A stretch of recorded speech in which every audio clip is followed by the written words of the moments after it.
We had agreements on how to keep the border peaceful and tranquil, and those agreements were violated by China in 2020.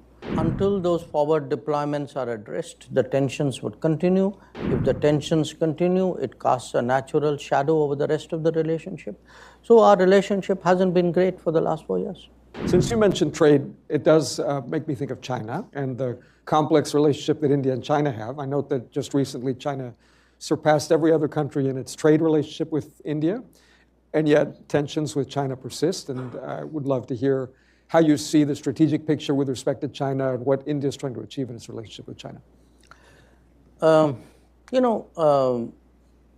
When it comes to trade, correct me if I'm wrong, I think China accounts for globally about 31, 32% of global manufacturing. I think that would be the right number.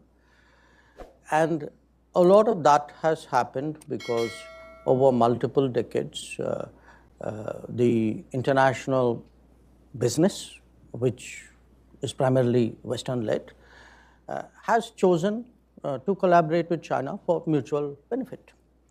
So today, for any country, if you are into any kind of consumption or even into any kind of manufacturing, sourcing out of China is something which is inevitable. Because if you are consuming, if you are not manufacturing and consuming, that's probably where you get a lot of things the cheapest. And even if you are manufacturing, a lot of your components and your semi-processed materials, come out of there. So what happens is that, in a sense, trade with China at one level is almost autonomous of the political or the rest of the relationship, you can say.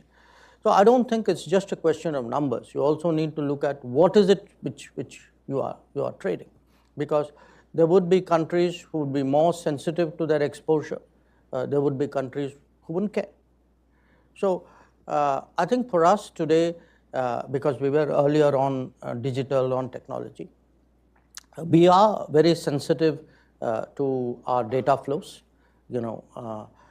It's often, to me, a little perplexing that people debate so deeply how the data must be secured at home, but are less concerned about what happens when the data leaves your borders.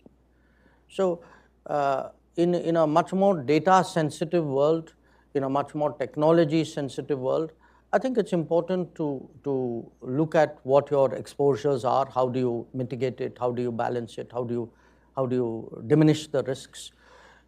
Separately from that, in terms of our own relationship with China, I think it's a long story, but the short version is that we had agreements on how to keep the border peaceful and tranquil, and those agreements were violated by China in 2020. And because we have forward deployments of our militaries, there are resulting tensions. And until those forward deployments are addressed, the tensions would continue. If the tensions continue, it casts a natural shadow over the rest of the relationship. So our relationship hasn't been great for the last 4 years.